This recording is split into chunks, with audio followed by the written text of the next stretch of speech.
Hello everyone, আসসালামু আলাইকুম। Welcome back to my channel. আজকে তৈরি করে দেখাবো চিতই পিঠা। পিঠাগুলো হবে ফুলকো আর অনেক নরম এবং অসংখ্য ছিদ্রযুক্ত। এই চিতই পিঠাতে আমি আপনাদের সাথে অনেক টিপস শেয়ার করব। ভিডিওটা স্কিপ না করে দেখলে ইনশাল্লাহ আপনারাও একদম পারফেক্টভাবে চিতই পিঠা তৈরি করতে পারবেন। চলুন তাহলে শুরু করা যাক। আমি চালের গুঁড়ার পরিবর্তে ভেজানো চাল দিয়ে তৈরি করব। আমি এখানে চাল নিয়ে নিচ্ছি 1.5 কাপ পরিমাণ। 2 কাপ পানি দিয়ে চালটাকে সারা রাত ভিজিয়ে রাখবো। কম সময় থাকলে মিনিমাম 4 থেকে 5 ঘন্টা ভিজিয়ে রাখতে হবে।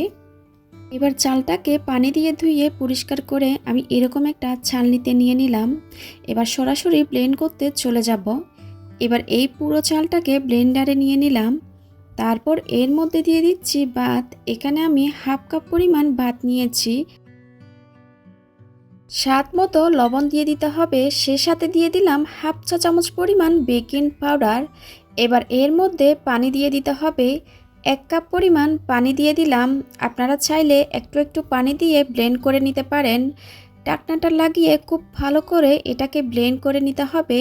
চালটা সারা রাত ভিজিয়ে রাখার কারণে খুব সহজে ব্লেন্ড হয়ে স্মুথ একটা ব্যাটারে পরিণত হবে। এবার ব্যাটারটা হয়ে যাওয়ার পর আমি একটা বাটিতে ঢেলে নিলাম। এটার ঘনত্ব আমি দেখিয়ে দিচ্ছি, ঠিক এরকম হবে। ব্যাটারের ঘনত্ব খুব পাতলাও না আবার ঘনও হতে পারবে না। ব্যাটারটা রেডি হয়ে যাওয়ার পর পিঠা তৈরি করে নিব। তার জন্য সরাসরি চুলায় চলে যাব। পিঠা বানানোর জন্য এরকম একটা লোহার কড়াই নিয়ে নিয়েছি। এটাকে আমি খুব ভালো করে গরম করে নিব। যখন গরম হয়ে গেছে সামান্য তেল দিয়ে মুছে নিয়েছি। কড়াইটা যখন ভালোভাবে গরম হবে তখনই ব্যাটার দিয়ে দিতে হবে। পিঠার ব্যাটারটা দেওয়ার পর এরকম একটা ঢাকনা দিয়ে ঢেকে দিতে হবে। মিডিয়াম হাইতে রেখে 3 মিনিট অপেক্ষা করতে হবে।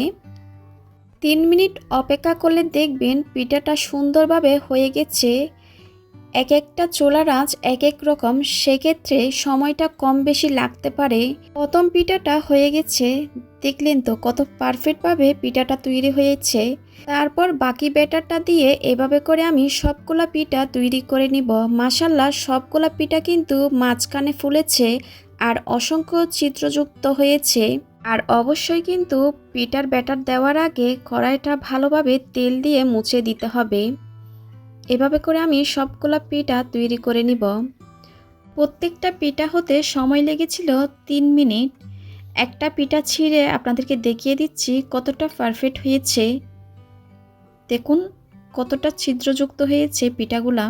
আশা করি আমার আজকের রেসিপিটা আপনাদের ভালো লেগেছে। ভালো লাগলে প্লিজ আমার চ্যানেলটা সাবস্ক্রাইব করার জন্য অনুরোধ রইল। আজকের মতো বিদায় নিচ্ছি। সবাই খুব ভালো থাকবেন। আল্লাহ হাফেজ।